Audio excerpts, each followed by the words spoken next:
Bu misolni eslagan bo'lsanglar kerak. Scholarshipda tushgan. Shunga o'xshash. Ozgina o'zgartirganman. Okay. Qaysi yo'l bilan ishlagandik? Mana bunaqa qildim ustoz. X y ni men 2 cosinus x qoldimda, x ni esa sinus x qoldim. Sinus alfa. Mana shuni aytmoqchi edim. Parametrization. Yeah, parametrization. Shu yerda boya son berib ketsa ham bo'lar ekan. Testda birdan son berib ketgandim. Chiqib qoldi-da. Qanaqa son? X ga -1 bilan Guessing to'g'ri kelmaydi. vaqt kamligi uchun Aha. son berganim Ba'zida to'g'ri kelib qolishi mumkin, lekin doim ham to'g'ri kelmaydi. Umumiy yo'lda ishlaymiz. Shu parameterize qilamiz. Mana bu equationni ko'rganimizda doim o'sha circle equationi keladi. Ellipse farqi yo'q. Trigonometrik parameterize qiladigan bo'lsak, x ni nima deymiz? Sinusda 4 ekan. Endi buni ham 4 ga keltirishim uchun 2 bo'lish kerak oldida. 2 kosinusda. Okay. O'rniga qo'yamiz. Mana bu tenglikka. Bitta tagiga bog'liq function hosil bo'ladi. 3 ta sinus kvadratda plus 2 squared 8 sinus kvadratda plus ikkalasini ko'paytiramiz 12 ta. Keyin nima qilamiz? Soddalashtiramiz. Hammasini sinus 2 ta tagiga keltirsak bo'ladimi? Sinus 2 ta kosinus 2 ta tagiga. Bo'ladi.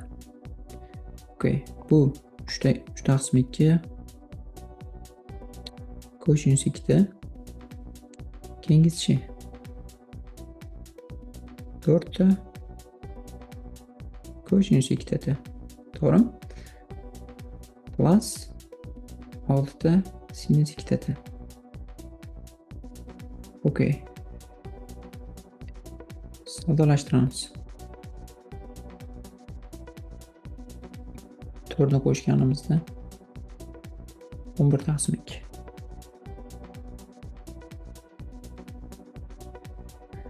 Besh taqsim 2 kosinus 2 ta plus 6 ta sinus 2 ta. Mana buni range'ini bilamiz. Qaysi oralikda yotardi bu? Kichik yoki teng 6 ni kvadrati 5 taqsim 4. Qarang, siz o'zi yig'intisini so'ragan-ku. Ikkiga mana shu range ham minus shuni ilzosini minus plus bo'ladi. Yig'inni qolsak yo'q ketadi. 11 taqsim 2 dan ikkitasi qoladi, 11 bo'ladi. To'g'ri aytdingiz. Mana buni range aslida siz aytgandek, misol uchun buni bitta function desak, minus a bo'lsin, plus a bo'lsin bunisi, keyingisi minus a bo'lsin. Shunda eng katta qiymati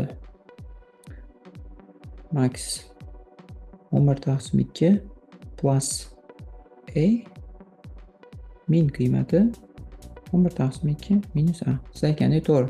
Bunda osonroq chiqadi. Agar maksimum qiymat so'ralganda baribir topishga majbur bo'lardik. Scholarshipdan shunaqa tushgan, maxini so'ragan yoki minimumni esimda yo'q. Shunda baribir yozib qo'yaylik shu yerga. Kimgadir kerak bo'lib qolishi mumkin. Mana bu oldi koeffitsiyentlarini kvadratlardan ildiz chiqarib qo'yamiz. Agar mana burchaklar teng bo'lsa faqat.